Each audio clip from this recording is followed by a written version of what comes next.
పరిశుద్ధమైన బైబిల్ గ్రంథం నుండి ద్వితీయోపదేశకాండం 13వ అధ్యాయాన్ని చదువుకుంటాం. ద్వితీయోపదేశకాండం 13వ అధ్యాయం. ప్రవక్తయే గాని కలలు కనువాడే గాని నీ మధ్య లేచి నీ ఎదుట సూచక్రియనైనను మహత్కార్యములనైనను చేసి నీవు ఎరుగని ఇతర దేవతలను అనుసరించి పూజింతం రమ్మని చెప్పిన ఎడల అతడు నీతో చెప్పిన సూచక్రియే గాని మహత్కార్యం గాని సంభవించినను ఆ ప్రవక్త మాటలను కలలు కనువాని మాటలను వినకూడదు. ఎలా అనగా, మీరు మీ దేవుడైన యెహోవాను మీ పూర్ణ హృదయంతోనూ మీ పూర్ణ ఆత్మతోనూ ప్రేమించుచున్నారో లేదో తెలుసుకొనుటకు మీ దేవుడైన యెహోవా మిమ్మును పరీక్షించుచున్నాడు. మీరు మీ దేవుడైన యెహోవాకు లోబడి ఆయనకే భయపడి ఆయన ఆజ్ఞలను అనుసరించి ఆయన మాట విని ఆయనను సేవించి ఆయనను హత్తుకొని ఉండవలెను. నీవు నడవవలెనని నీ దేవుడైన యెహోవా నీకు ఆజ్ఞాపించిన మార్గంలో నుండి నిన్ను తొలగించున్నట్లు ఐగుప్తు దేశంలో నుండి మిమ్మల్ని రప్పించి దాస్యగృహంలో నుండి మిమ్మల్ని విడిపించిన మీ దేవుడైన యెహోవా మీద తిరుగుబాటు చేయుటకు మిమ్మల్ని ప్రేరేపించను గనుక ఆ ప్రవక్తనేమి ఆ కలలు కనువానినేమి మరణశిక్ష విధింపవలెను. అట్లు నీ మధ్య నుండి ఆ చెడుతనమును పరిహరింపవలెను.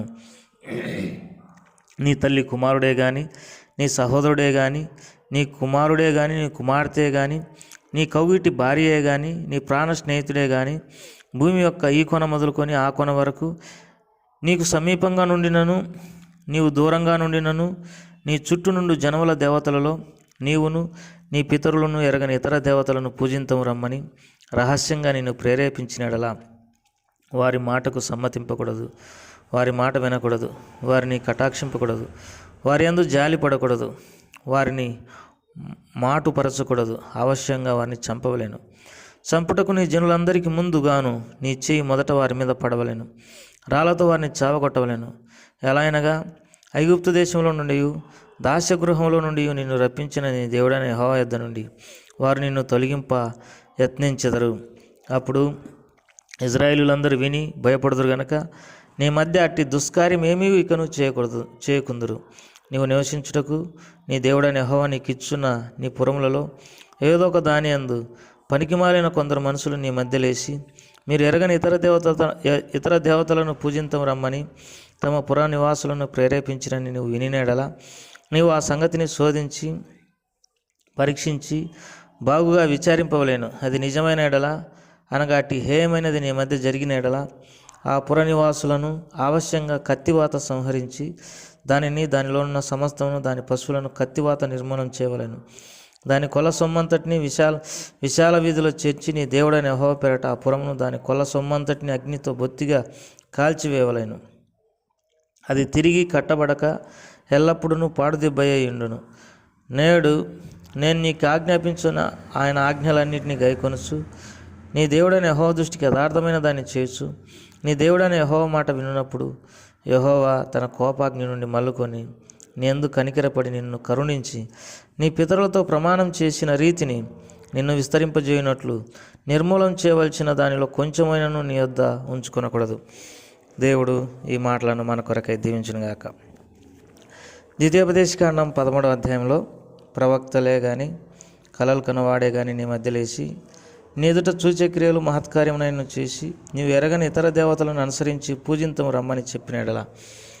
ఇక్కడ వేరే దేవతలను అనుసరించడానికి కొంతమంది అనగా ప్రవక్తలే కానీ కలలు కనువారే కానీ లేచి కొన్ని సూచక్రియలు మహత్కార్యములు చేసి వేరే దేవతను అనుసరించదాము రమ్మని చెప్పినడలా మనం వారితో చేరకూడదు. ఎందుకంటే మరి వారు ఎందుకు కలలు కన్నారు లేకపోతే ఆ సూచక్రియలు మహత్కార్యాలు చేసినారని అంటే దేవుడు మనల్ని పరీక్షించడానికి, మనం ఆయనను పూర్ణాత్మతో పూర్ణ హృదయంతో ప్రేమిస్తున్నామో లేదో తెలుసుకోవడానికి.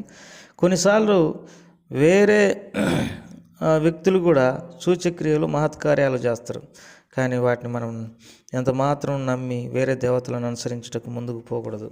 ఈ లోకంలో కూడా ఎంతోమంది మరి ఈ దేవత అది చేసింది, ఆ దేవత ఇది చేసింది అని చెప్పుకునేటటువంటి వారు ఉన్నారు. అయితే మనం ఎంత మాత్రం మన హృదయాన్ని కలవరపరుచుకునక ఆ దేవతలను అనుసరింపకూడదు. ఎందుకంటే దేవుడు మనల్ని పరీక్షించుటకే అలాంటి వాటిని మనం ఆయనను అనుసరించి నడుతుమో లేదో అని తెలుసుకోవడానికే దేవుడు అలాంటి వాటిని అనుసరించేటటువంటి వాడుగా ఉన్నాడు. తర్వాత ఇజ్రాయేల్ ప్రజలలో ఏ పురమందు కానీ ఎవరైనా కొంతమంది అల్లరివారు పోకిరివారు లేచి మనం వేరే దేవతలను అనుసరించం రమ్మని ఎవరినైనా ప్రేరేపించినప్పుడు మరి వారి మాటకు సమ్మతింపక ఎవరైతే ఆ పని చేసినారో వారిని చంపవలనని దేవుని వాక్యంలో రాయబడింది. ఏదైనా మనం దేవుని ఆశీర్వాదం పొందుకోకున్నట్లుగా, దేవుని సేవించుకోకున్నట్లుగా శత్రువు మనుషులను ప్రేరేపణ చేసి వేరే దేవతలను వేరే ప్రతిమలను మొక్కడానికి మనల్ని ప్రేరేపించును. అటప్పుడు వారిని మనం కనిపెట్టి వారి నుండి మనం దూరమై పోవాలి. అంతేకాదు మన దేవుని మనం యథార్థ హృదయంతో యథార్థమైనటువంటి మనస్సుతో సేవించాలి. ప్రియమైనటువంటి వారలారా, లోకమందు నిజమైనటువంటి దేవుడు, సృష్టికర్త అయినటువంటి దేవుడు యేసుక్రీస్తు ప్రభువారే. ఆయనే మనలందరినీ పుట్టించినటువంటి వాడు. మనము ఆయనను మాత్రమే సేవించవలను, ఆయనను మాత్రమే పూజించవలను. ఆయనే మనకు దేవుడు, ఆయన ప్రజలము, మనం ఆయన గొర్రెలము. కనుక ఆ గొప్ప దేవుని యొక్క రెక్కల క్రింద ఈ భూమి మీద బ్రతుకున్నంత కాలం సురక్షితంగా బతుకున్నట్లు మనం మన మనసును సిద్ధపరచుకోవాలి. ఎంత మాత్రము వేరే దేవతలు, వేరే మరి దేవుళ్ళు అనబడేటటువంటి వారి వైపు కూడా మనం చూడకూడదు. ఇంకా మన దేశం కొరకు మనం ప్రార్థన చేసి ఈ జీవగ్రంథమైన బైబిల్ ప్రతి ఇంటిలో ఈ దేశంలో ఉండున్నట్లు, ప్రతి వ్యక్తి చదువుకున్నట్లు, మరి అలాంటి పరిస్థితి ఏర్పడినట్లు మనం నిరంతరం దేవునికి ప్రార్థన చేయాలి. ఇప్పటికే నిరంతరం విగ్రహారాధనను కూలదోయడానికి ప్రయత్నం చేస్తున్న దేవుని దాసుల కొరకై, దేవుని బిడ్డలందరి కొరకై మనం ప్రార్థించవలసినటువంటి వారం అంటున్నాం. ప్రార్థన చేసుకుంటాం. ప్రేమగల తండ్రి, దయగల ప్రభా, నీకు ఎంతో నాలుగు స్తోత్రములు. మరి ఈ వాక్యాలను కూడా మీరు దీవించమని యేసు ప్రభువారి నామమున పెట్టడి వేడుకుంటున్నాం తండ్రి. ఆమేన్.